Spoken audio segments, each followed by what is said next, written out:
Olha, a gente sabe que conseguir um medicamento pelo sistema público de saúde no Brasil nem sempre é fácil. Muitas vezes, o caminho acaba na justiça. E, recentemente, o Supremo Tribunal Federal publicou uma decisão que é um verdadeiro marco, a Súmula Vinculante 60, que basicamente muda as regras do jogo. Vamos entender direitinho o que isso significa na prática.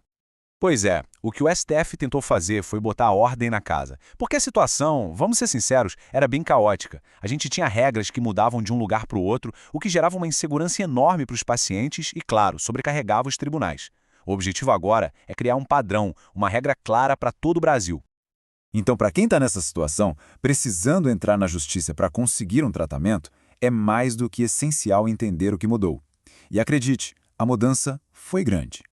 Nesta nossa análise, a gente vai passar pelo problema da judicialização, vamos ver a solução que o STF trouxe com a súmula 60 e mergulhar nas mudanças mais importantes. Quem julga o caso, quem paga a conta, o que a gente pode esperar para o futuro e, no final, um resumão com as principais conclusões.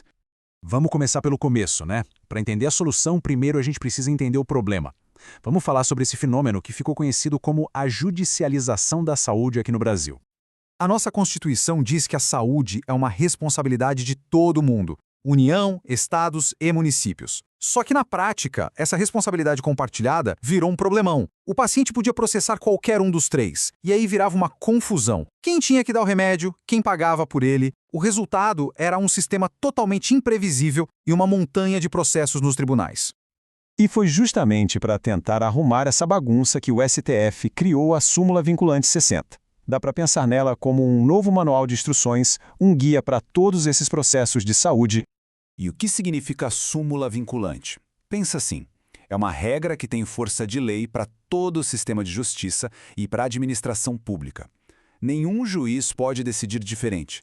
Ou seja, a súmula 60 não é uma sugestão não, é a nova regra do jogo e é para ser seguida. A primeira grande virada de chave que essa súmula traz é definir para qual tribunal o pedido tem que ir. O que antes era uma loteria, agora tem regras bem mais claras. A grande dúvida sempre foi essa: o processo vai para a Justiça Federal ou para a estadual?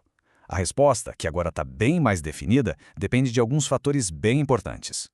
E o principal critério, o tal número mágico que vai decidir muita coisa, é este aqui: 210 salários mínimos. É isso mesmo, o custo do tratamento por ano virou a grande linha que divide os caminhos de um processo. Vamos olhar essa tabela com calma porque ela é o coração da mudança. Funciona assim: se o remédio não está na lista do SUS e o tratamento custa mais de 210 salários mínimos por ano, o caso é da Justiça Federal. Se custar menos do que isso, a competência é da Justiça Estadual. Mas atenção para a regra de ouro.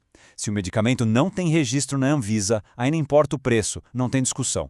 O processo vai direto para a Justiça Federal e a ação tem que ser contra a União.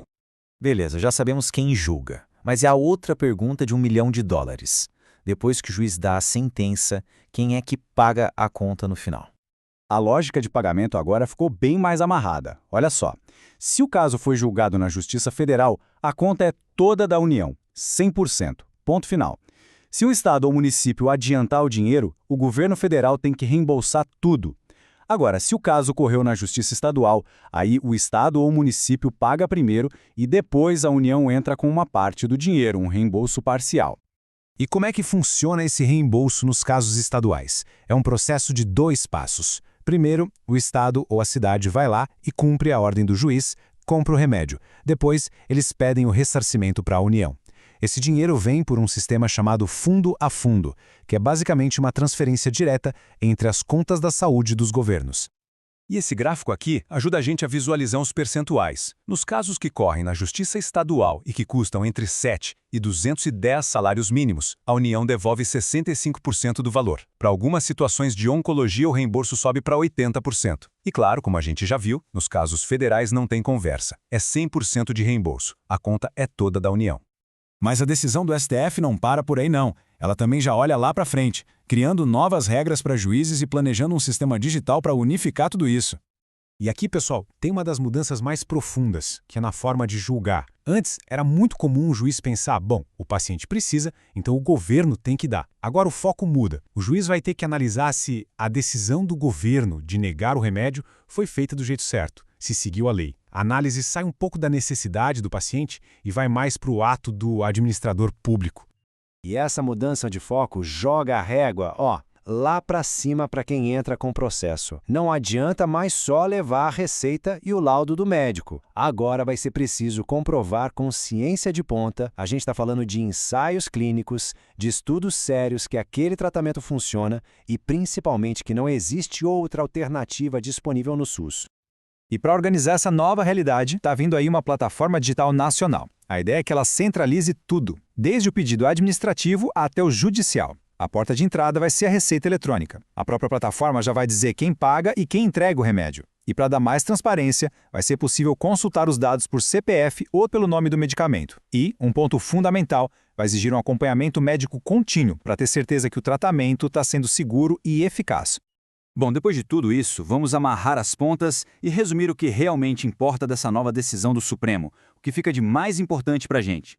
Em resumo, o que mudou de verdade? Basicamente, 4 pilares. Primeiro, agora temos regras claras para saber qual tribunal julga o caso. Segundo, um sistema definido de quem paga e como o dinheiro é reembolsado. Terceiro, a exigência de provas científicas ficou muito mais alta. E quarto, estamos caminhando para um futuro mais digital e integrado com essa plataforma nacional.